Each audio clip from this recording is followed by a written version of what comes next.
بسم اللہ الرحمن الرحیم. بسم اللہ الرحمن الرحیم. پاکستان منزل بمنزل پیاس کے ساتھ یہ ایپیسوڈ چل رہا ہے.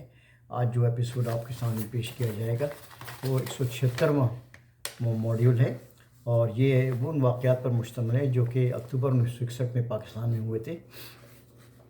اس کا سب سے مشہور واقعہ یہ ہے کہ اکتوبر 1961 کا کہ آزاد کشمیر میں KH خورشید آزاد کشمیر کے صدر منتخب ہوئے. 1961 میں جب آزاد کشمیر میں بنیادی جمہوریتوں کے نظام کے تحت صدارتی انتخابات منعقد ہوئے. پہلے مرحلے میں ستمبر 1960 میں پورے آزاد کشمیر میں 24,000 ارکان کا انتخاب ہوا. دوسرے عرصے میں ان ارکان نے صدارتی انتخابات میں حصہ لیا، جس میں KH خورشید نے سردار عبدالقیوم کے مقابلے میں 28 ووٹوں کی اکثریت حاصل انہوں نے جیت لیا. 19 اکتوبر 1961 کو آزاد کشمیر ہائی کورٹ کے چیف جسٹس جناب فیاض حسین صاحب نے KH خورشید سے آزاد کشمیر کے منتخب صدر کی حیثیت سے حلف لیا. وہ اپنے اس عہدے پر 5 اگست 1964 تک فائز رہے. دوسرا اہم واقعہ اکتوبر 1961 کا یہ ہے کہ پاکستان میں 1 اکتوبر 1961 کو حکومت مغربی پاکستان نے ایک زرعی کارپوریشن قائم کی، جس کا نام مغربی پاکستان زرعی ترقیاتی کارپوریشن رکھا گیا. اس کارپوریشن کے پہلے چیئرمین حسب معمول ایک فوجی جنرل میجر جنرل فضل حق نواز مقرر ہوئے. اس کے قیام کا مقصد کاشتکاروں کو زمین کو ترقی دینے کے سلسلے میں کئی منصوبوں کے ساتھ ساتھ مالی امداد بھی فراہم کرنا شامل تھی، اور تاکہ وہ اپنی پیداوار میں اضافہ کر سکیں.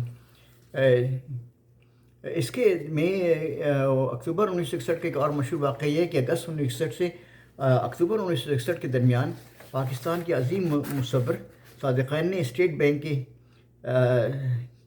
آف پاکستان کی لائبریری کے لیے 12 فٹ چوڑی اور 60 فٹ طویل ایک میورل بنائی، جس کا نام ٹرانسمیشن آف ٹائم تھا. اس میورل کا موضوع انسانی ارتقاء کا سفر تھا، اور یہ پاکستان میں صادقین کی پہلی میورل تھی. اکتوبر 1961 میں ہی انگلستان کی کرکٹ ٹیم نے پاکستان کا دورہ کیا. اکتوبر 1961 میں انگلستان کی کرکٹ ٹیم کا پاکستان کے دورے پر آئی، جس میں انہوں نے 3 ٹیسٹ میچوں کی ایک سیریز کھیلی. اس سیریز میں پاکستان ٹیم کی قیادت امتیاز احمد نے کی تھی. پہلا میچ 21 سے 26 اکتوبر 1961 کے دوران لاہور میں کھیلا گیا، جسے انگلستان نے 5 وکٹوں سے جیت لیا. دوسرا ٹیسٹ میچ 19 جنوری 1962 کو ڈھاکہ میں مشرقی پاکستان میں انعقاد ہوا، اور تیسرا ٹیسٹ میچ 2 سے 7 فروری 1962 کو کراچی میں کھیلا گیا. یہ دونوں ٹیسٹ ہار جیت کے فیصلے کے بغیر ختم ہو گئے، اور انگلینڈ نے اس سیریز میں یہ سیریز 1-0 سے جیت لی.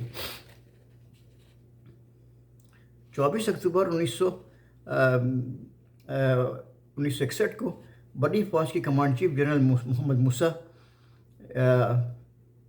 نے راولپنڈی میں پاکستان کے پہلے فوجی عجائب گھر کا افتتاح کیا. پاکستان کے اس فوجی عجائب گھر میں 2000 سے زیادہ اشیاء نمائش کے لیے رکھی گئی تھیں.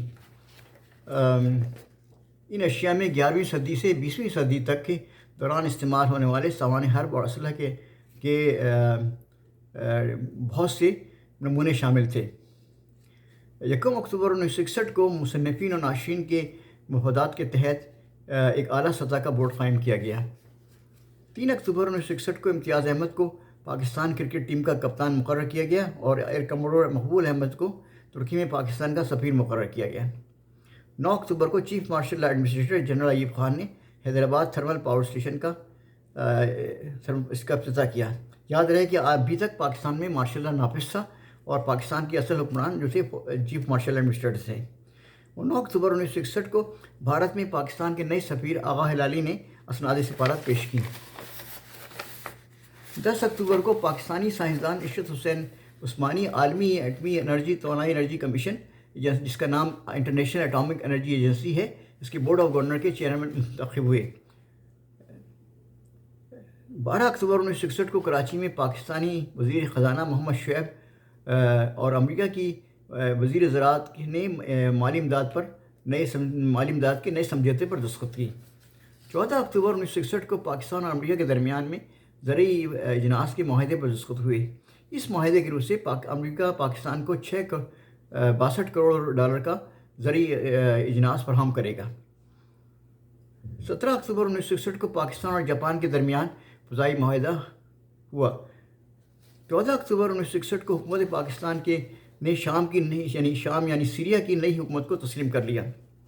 25 اکتوبر 1961 کو سرکاری ملازمین کی ریٹائرمنٹ کی ایج 58 سال سے بڑھا کر 60 سال کر دی گئی۔ 25 اکتوبر 1961 کو ہی پاکستان کے اٹارنی جنرل چودھری نذیر احمد مستعفی ہو گئے۔ 31 اکتوبر 1961 کو گورنر کانفرنس نے ایوب خان کے بنائے ہوئے آئین کی منظوری دے دی۔ یاد رہے کہ ابھی تک پاکستان میں مارشل لا نافذ ہے اور جنرل ایوب خان ابھی تک چیف مارشل لا ایڈمنسٹریٹر کے عہدے پر فائز ہیں۔ 31 اکتوبر 1961 کو راولپنڈی میں ایک مشہور مصوری کی آرٹ گیلری کا افتتاح ہوا۔ 2 اکتوبر 1961 کو عالمی یوم اطفال یعنی انٹرنیشنل چلڈرن ڈے کے موقع پر پاکستان کے محکمہ ڈاک نے پاکستان میں پہلی مرتبہ 2 ٹکٹوں کا ایک سیٹ جاری کیا۔ ان ٹکٹوں کو پاکستان میں سیکورٹی پرنٹنگ کارپوریشن کے تحت کے آرٹسٹ اشفاق غنی نے ڈیزائن کیا تھا۔ یہ پہلا موقع تھا کہ پاکستان میں تکونے ٹکٹ جو ہے وہ جاری کیے گئے تھے۔ یہ واقعات تھے جو میں نے آپ کے سامنے اکتوبر 1961 کے پیش کیے۔ یہ میری دعا ہے کہ یہ تمام یہ واقعات آپ لوگوں کو بتائیں اور کہ پاکستان کی یہ بہت ہی روشن تاریخ ہے اور پاکستان کا مستقبل بھی روشن ہے انشاءاللہ تعالیٰ۔ پاکستان کو اللہ تعالیٰ اپنی حفاظت میں رکھے، سلامتی میں رکھے۔ اللہ تعالیٰ سے دعا ہے کہ ہم سب کو پاکستان کی خدمت کرنے کی توفیق عطا فرمائے۔ پاکستان پائندہ باد۔